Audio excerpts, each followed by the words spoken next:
Benghazi le 17/2/2011. Après avoir enterré les victimes de la dernière journée, les manifestants se sont dirigés vers le bataillon El-Fadil pour s'en emparer. Des affrontements eurent lieu avec les soldats à 5 heures du soir et se sont poursuivis jusqu'à minuit.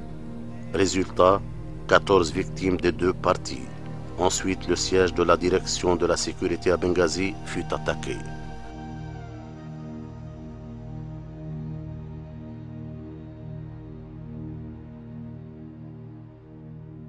Le 18 février 2011, les assaillants contre le bataillon employèrent des explosifs TNT, des cocktails Molotov et des bulldozers volés dans les chantiers des entreprises de construction libyennes et étrangères afin de démolir les murs de la caserne.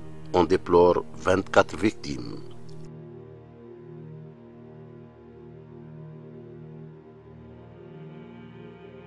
Le 19 février 2011, les assauts contre la caserne du bataillon El-Fadil se poursuivent. Les assaillants ont utilisé des mitrailleuses prises dans la caserne de Sirène à 220 km à l'est de Benghazi.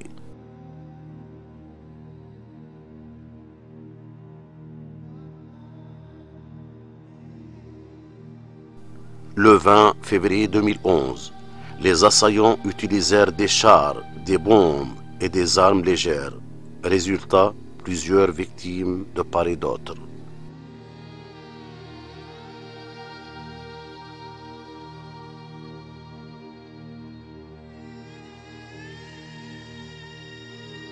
En dépit de tous ces actes de sabotage, ni les militaires ni les services de sécurité n'ont pu intervenir à cause des ordres qu'ils reçurent depuis le début de ne pas s'opposer aux civils. En conséquence, la plupart des morts des deux côtés sont tombés aux portes des casernes de l'armée ou des postes de police.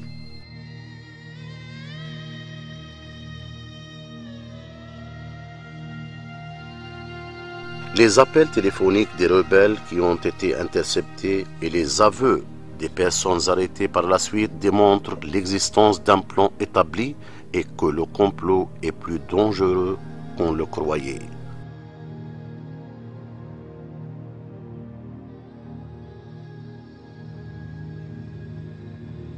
L'une des scènes les plus dangereuses et destructives de ce plan fut les armes données aux prisonniers après avoir été libérés des prisons. À une vitesse record, le pays s'est transformé en une guerre armée, employant toutes sortes d'armes, de la plus primitive à la plus sophistiquée, de la plus légère à la plus lourde. Les rebelles se sont accaparés de grandes quantités d'armes.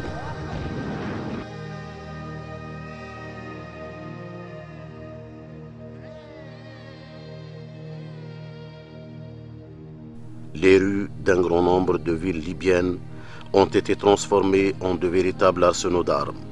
Des chars et des pièces d'artillerie antiaérienne sillonnent les villes sous la conduite d'étrangers et des prisonniers évadés, créant ainsi une véritable terreur au sein de la population.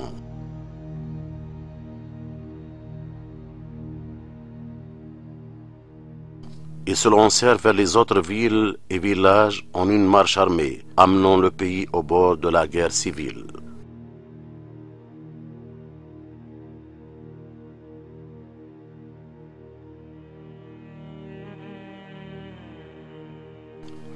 En dépit de ce qui se passait sur le terrain et contrairement à ce qui est véhiculé par les médias du monde comme fausses informations exagérées, les médias libyens demeurèrent absents du suivi et de la couverture des événements en cours sur le terrain de leur pays, laissant aux médias étrangers la place libre pour susciter la scission et la haine.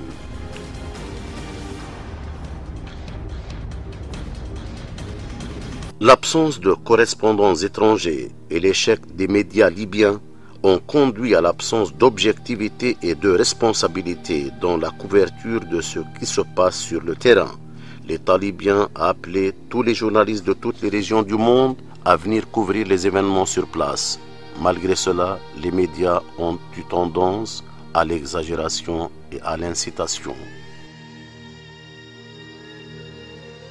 Les médias ont publié beaucoup de mensonges qui ont été discrédités.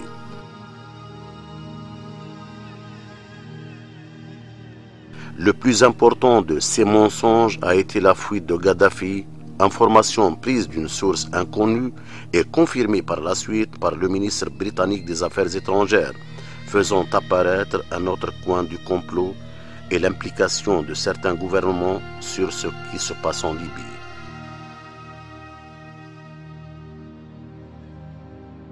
Malgré les preuves du manque de sincérité de la nouvelle sur la fuite de Kadhafi, certaines stations de radio et télévision ont continué à véhiculer des mensonges comme le bombardement aérien des villes Tripoli, Beni Walid, Misrata, Zouara et autres.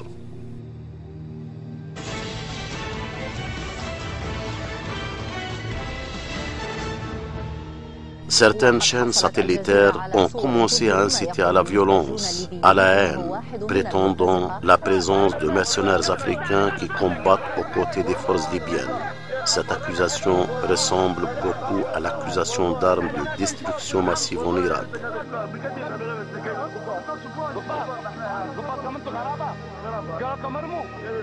Aucun mercenaire n'a été présenté aux caméras de ces canaux, en dépit des prétendues arrestations de mercenaires tous les jours.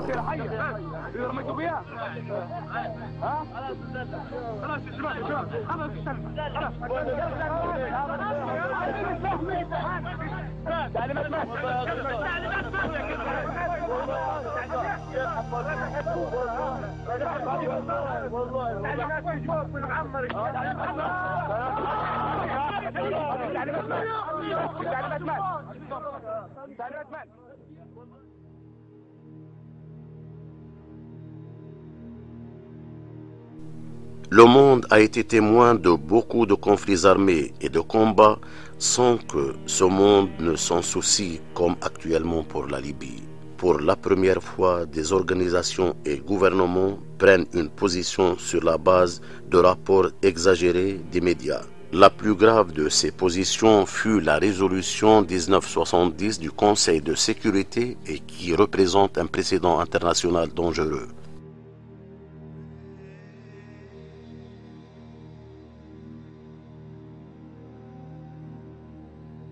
Le flux important de documents a conduit à semer la peur et la terreur en Libye, mais a effrayé aussi les ambassadeurs et les représentants de la Libye dans plusieurs pays et des représentants de la Libye au sein d'organisations internationales et leur faire prendre position contre leur pays au lieu de le défendre.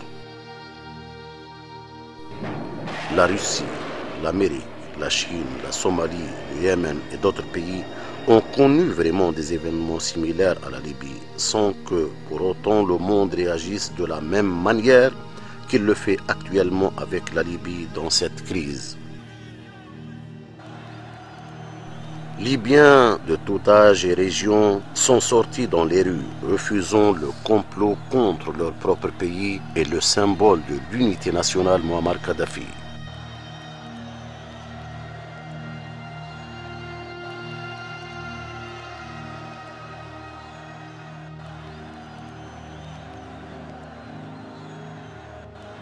Bien que la majorité des Libyens rejettent la violence et ont appelé à l'importance du rétablissement de la paix sociale entre tous les Libyens, les rebelles ont poursuivi leur progression pour atteindre les endroits les plus critiques, les plus importants pour la Libye et le monde, à savoir les terminaux pétroliers.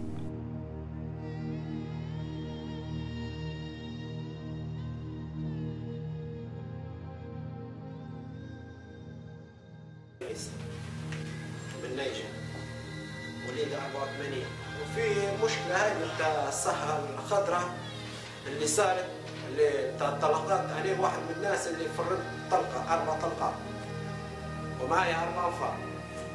وفي مشكله بتاع شو اسمها العراده اللي صارت حتى هي جت الفشلون بتاع المركز حتى هي معنا. انا معهم يعني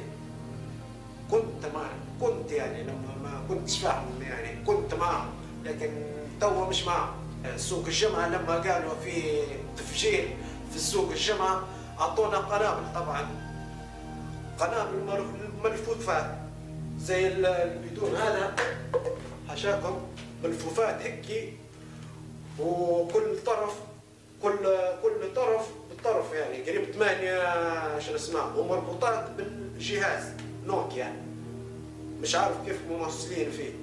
قالوا لنا نعطوك شنو اسمها البوزه الشنطه بتاع اللهدي نحطوا فيها البوزه القنبله هذه. طبعا كل ما يقولوا شنو اسمها تفجر ليبيا، تفجر في شنو لما قالوا ليبيا راهو سوق الجمعه يفجروا في سوق الجمعه، احنا الوقت هذيك كيف جينا بنحطوا شنو اسمها هذه الاجهزه، جوني ناس من نفس الناس هما اللي يشتغلوا معاي قالوا لي راهو يا محمد باش نفجروا سوق الجمعه.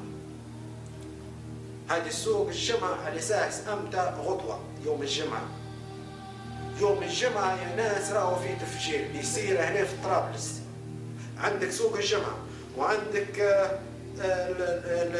الطريق العزازية، باب شنو اسمها هذا، باب العزازية ولا شنو يقولوا لها، وانت ماشي لطريق مطار. هذا الكوبري هذا اللي فيه الوادي اللي بعد باب العزازية هذا قعدت فيه ساعة هو، ولا الكوبري اللي الوادي الثاني اللي تحت القياده الناقل الزوز قعدنا فيهم ساعه، واحنا نتراقبوا ونديروا في الخريطات كيف نديروا كيف ما نديروا. طبعا في مهندس معنا اللي بينفذ العمليه، احنا غير يقولوا لنا كيف نديروا ونديروه هو يعرف شو اللي يدير، الله اعلم.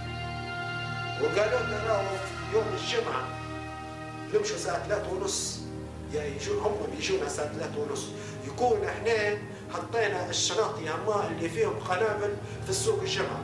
امتى ما تبدا تزحم في الناس نحطوهم ونمشوا، هم بيفجروهم يا ناس.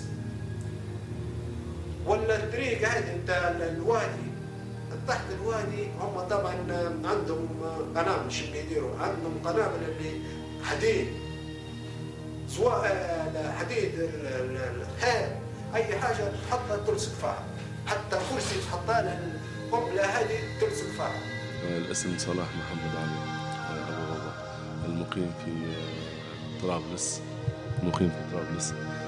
في شارع الغربي بجوار جامع حركات. العمر مواليد 1967، متزوج ولي 4 أبناء.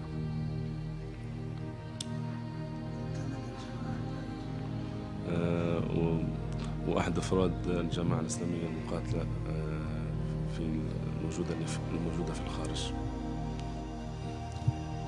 هل أوقفت يعني مش أوقفت الجماعة الإسلامية أو الجماعة الليبية الإسلامية المقاتلة أوقفت نشاطها بعد مبادرة الدكتور سيف، وإلا ما تمش ذلك؟